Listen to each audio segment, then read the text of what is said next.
Hello, Scripps Franchise School. This is Robert Perry, and I'm going to be your instructor for this Political Science 102 Fall 2022 class.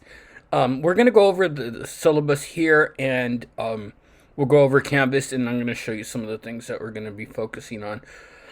Our official start date is Monday the 29th, so all of our Monday classes are going to be given asynchronously. So we're going to either have video lectures or activities or quizzes or exams to be done on the Mondays that we don't meet. I don't want to use Tuesday or Fridays to have them because I don't want to take up precious class time. So we'll go ahead and go into the schedule in a little bit. So what I want to show you right now is our syllabus, and I'll pass out or actually email this out to you on Monday so you can have it.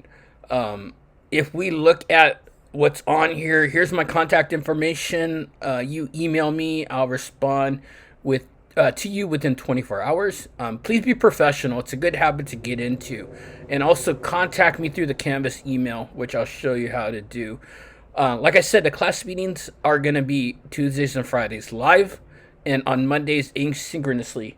We're going to be meeting in room B1, and I will have my office hours Tuesdays and Fridays from 12:15 to 1:15 in B1. So if you have any questions or any concerns about the class, please feel free to go and visit me.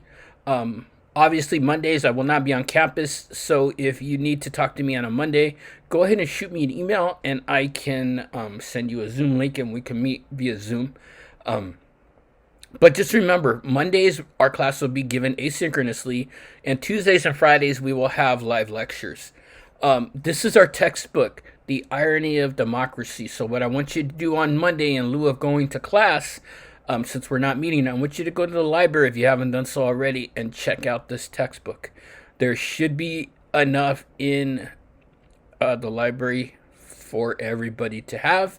I've used this book for a few semesters now, so they should have it. If not, let me know as soon as possible, and I can get on that and get more books available to you. Okay, so here are our student learning outcomes. We're going to talk about the development of the U.S. Constitution. That's going to be one of the first things that we talk about. We're going to talk about institutions, the judicial branch, the executive branch, and the legislative branch, and we're going to talk about the processes within the United States and also within California. So we'll talk about the three branches of government, probably in a little bit more detail than you have gone in prior classes, but we'll look at these and look at how they are affected by each other and also how they affect our everyday lives.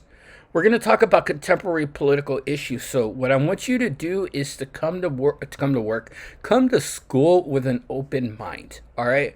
So I'm going to talk about some very controversial issues like same-sex marriage, abortion, especially kind of the climate that we're going into now. The January 6th committee that's been meeting and will probably be meeting throughout the course of our semester. Climate change. So we're going to talk about a lot of different issues, and they can be a bit controversial, but I just want you to keep an open mind, because in political science we are generally not trying to find out who's right or who's wrong. We're actually trying to answer the question why. Why do people feel a certain way about issues? Why do people feel a certain way about the COVID response? Why do people feel a certain way about abortion? So we'll talk about that, and we're going to respect each other's opinion. But we are going to definitely dive into some very controversial political issues. We're going to talk about civil liberties and civil rights of individuals. We're going to focus on things like the Miranda rights, which have subsequently been overturned a bit. Prayer in school we'll talk about. Abortion, obviously. The Korematsu case, which we all know from World War II, the internment of Japanese Americans and the interpretation of the law on that. We'll talk about a variety of civil liberties and civil rights organizations. We're going to look at, the civil rights movement. We'll look at the Native American rights movement, Asian American rights, Latinx American rights, mixed race, which is a huge thing now. I'm of mixed race, so it's something that is really important to me. So we'll discuss stuff like that and some of the ways that our civil liberties have been reaffirmed by court decisions, things like Loving versus Virginia, Dobbs versus Jackson Women's Health Center, and how all of these kind of tie in and affect our everyday lives. We're going to talk about participation in politics at the national level, the state level, and the county level. Remember, we're going to talk a lot about federalism in this and how we get involved in government and how government works with each other. We'll be focusing a lot on federalism. It's going to be probably within the first month. We'll talk about what federalism is and how certain organizations in government have certain kind of activities that they have to engage in and they have to commit and what their duties are. We're going to definitely talk about the two-party system. Can we get a third party in? The basis of what's a Democrat, what's a Republican, what's an independent, what's a libertarian. So we're going to look at that. And we're going to talk about public opinion and public policy. Public opinion is going to be kind of relatively short, where we talk about polls. But also we're going to talk about how roles of culture, diversity, and ideology might form a political opinion. It might dictate public policy. Who votes in our society? Usually older people. What's the biggest voting demographic? It's probably the 18 to 24 demographic. Why don't they vote? They don't think their vote matters. So we're going to take a look at some of those things and come up with trying to answer the question of why. Here's our student learning objectives, just some things that we're going to focus on. Like I said, we're going to look at the Constitution. We're going to look at the California Constitution. We're going to talk about federalism. We're going to talk a little bit about the political philosophies of the framers of the Constitution, kind of going forward in the spring.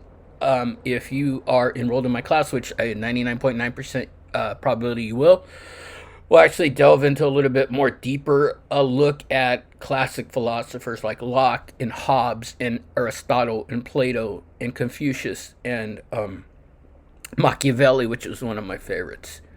We're going to talk about what we have as responsibilities of our American citizenship. The right to vote, maybe participating in a boycott or participating through an interest group. We're going to talk about the roles of major ethnic and social groups in the significant events that they have been a part of to achieve civil rights in our society. That's going to be toward the end of the class. Like I said, we're going to talk about public policy making. Before I did this, I used to work for the county of San Diego, so I have a pretty good idea on how policy making works, the models of policy making, and how policies can be effective at the federal level, at the state level, and the local level. In some instances where policies might be illegal at the federal level, but legal at the state level. We're going to talk about constitutional principles and maybe inferred rights, like the right to privacy that was just struck down a few months ago. And then we're going to look at all major issues that are faced by our American political system. The lack of participation, the huge amount of partisanship. And one of the things that we're really fortunate enough with this semester is we're going to be having classes throughout the midterm elections. And we're going to see campaigning. We're going to see a lot of kind of strong opinion on each side. And we will maybe, in a sense, try to analyze the midterms that are occurring in November and try to figure out why the electorate voted a certain way. So I'm really looking forward to this class. This syllabus is subject to change. Just keeping a mind on that. I might flip things around. The content is relatively going to be the same, but there might be some things that I have to flip around, and I'll definitely let you know about that. A little bit of a description of our course. Make sure you familiarize yourself with Canvas. Canvas is pretty easy to use. If you need any help, just see me during office hours and I can navigate with you. You should all have Canvas access pretty soon. And if you don't, we can find the correct person to help you get access. Okay, I'm going to need you all to attend class daily, or the 2 days that we meet. I will be reporting the attendance to the office. They will be asking me who shows up and who doesn't. So I don't want you all to get a phone call at night saying that somebody's been absent and mom and dad don't know that you're there, that you weren't in class, and there might be problems coming out of that. So Please come to class. It's only 55 minutes. I'm going to try to make it as interesting as possible, as interactive as possible, and I actually want you all, this to be your favorite class. If you have any problems with the content, make sure you let me know. I'm always available to help you. I do not fail anybody if they give me an effort. So if you give me an honest effort and you contact me and you're not understanding something, uh, we'll find a way to pass you, right? We'll find a way to get you the grade that you want. Doesn't automatically mean I'm going to give A's out, but I will definitely work with somebody to get to the goal that they're trying to achieve. Now, if somebody totally blows this class off and I contact the counselor and I don't see any improvement in work and the work is missing, then I got to do what I got to do. All right. But I really try to avoid that. So if you are committed and if there's something that's just not jiving, let me know and we can work things out and try to get you to where you want to be. You just have to put the work in. That's the most important part. And that's one thing that I really expect out of my students is to put the work in. Okay, so for classes, we have Monday lectures that are recorded. You will need to watch them as they have contents that will be on the exam. And we'll talk about the exams in a little bit. We'll have regular lectures. Exams will be scheduled during our async sessions on Mondays. Remember, I do not want you to collaborate on exams, and trust me, I know when people do that. I have ways of knowing. I'm not going to tell you how, but remember, I have ways of knowing. The only exception to this will be Fridays on the final week. We're going to have our exam on that Friday, and it'll probably be computer-based. But again, remember, I can tell when people collaborate. And there's certain functionalities in the system where I can tell if people are taking the exam and collaborating. Just gonna put that out there. All right. Here are our class requirements. So I'm gonna assign readings each week. We're gonna have weekly discussions. We're gonna have 4 political awareness assignments that are gonna be due. Just a short 1 to 2 paper about a current event, and we'll go into that. We're gonna have 2 to 3 to 5 page essays. I'll talk a little bit more about that in a bit. We're going to have 3 exams and 1 quiz and a Supreme Court project and various homework quizzes each week. So we'll go over it in a little bit. All right. So this is our point scale. Here's ways you can get to the current event. So if you look at newspapers, we'll have 4 current event pieces or 4 opinion pieces each semester.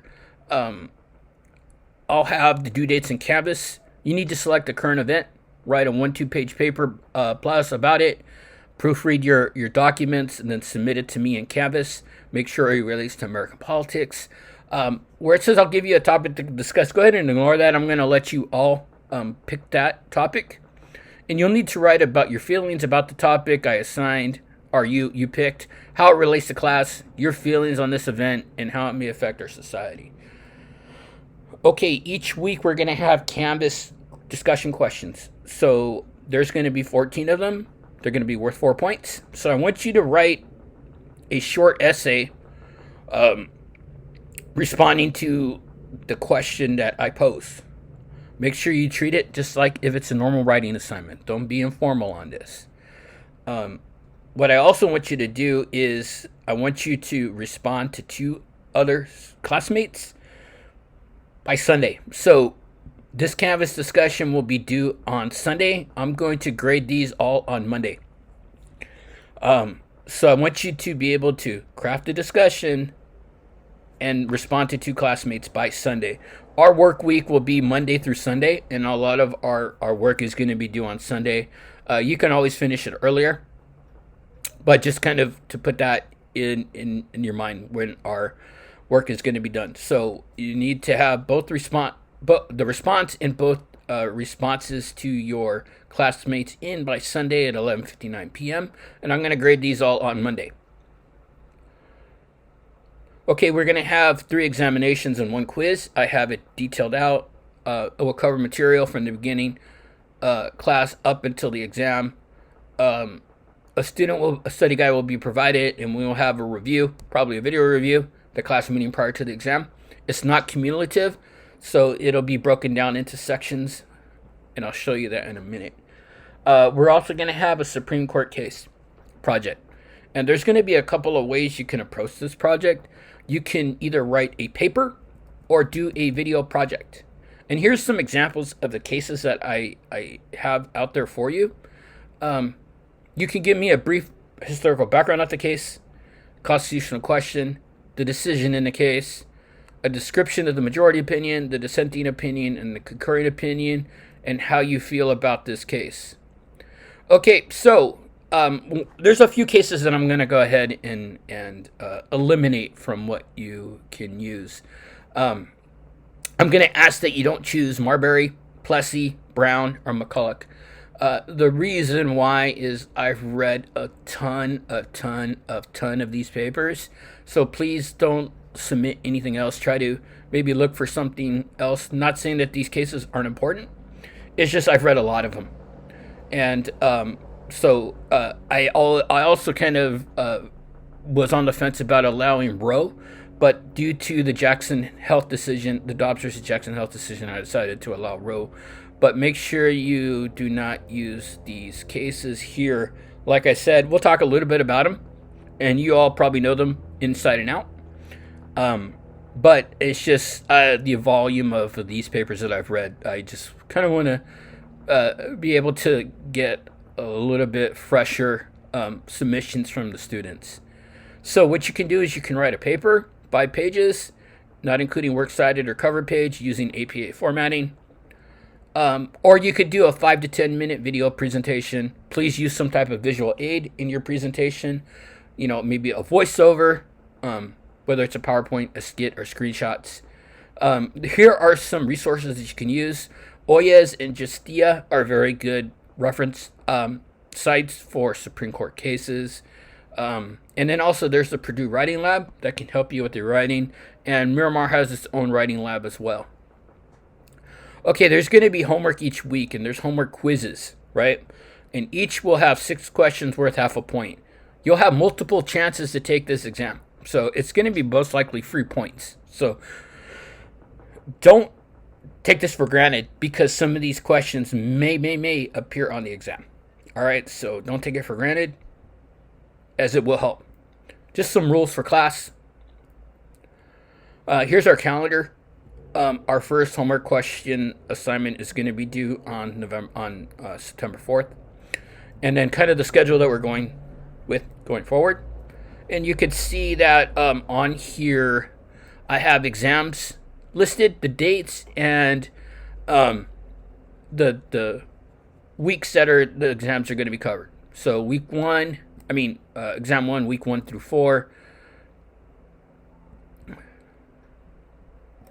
Exam 2,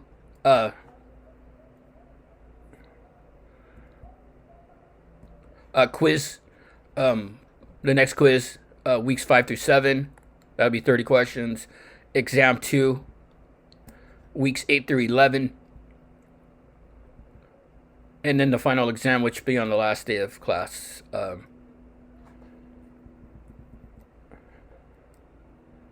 And I might change that to the Friday, but I'll figure that out, and it'll be weeks 12 to 15. All right, make sure you turn on your working time. No cheating or plagiarizing, please. And here's some details about code of conduct and stuff that I expect out of you. And, I always ask you to come to me if you have an issue. And if we can't resolve it, we'll go over and talk to Miss Estrada in the counseling office or your counselor. I don't anticipate this being an issue, as I really, try to work things out. But if you're not attending class, or if I see a failure of the ability to turn in work, then I'm definitely going to contact the counseling office. All right, here's our Canvas shell. I still haven't completed it all yet. All our work is going to be here under the module section, and we'll go over this in a little bit more detail when we get together on the 30th. Here's our reading, our learning content, the PowerPoints. There'll be lecture videos associated with the week we're in. Right now, I'm recording the lecture video for Monday, so make sure you complete your introduction. I'm going to ask you to introduce yourself to me, tell me a little bit about yourself, And then also we're going to have a quiz that is due on Friday. And remember, you have multiple chances to do this quiz. And you can see the answers right after and maybe use it as a reference material later in class. And kind of going forward, week 2 and some of the things that we're going to talk about in the format. So, if you have any questions, definitely let me know. I look forward to working with you all. I think we're going to have a very good class, and I really look forward to working with you in person as well. Okay? See you soon.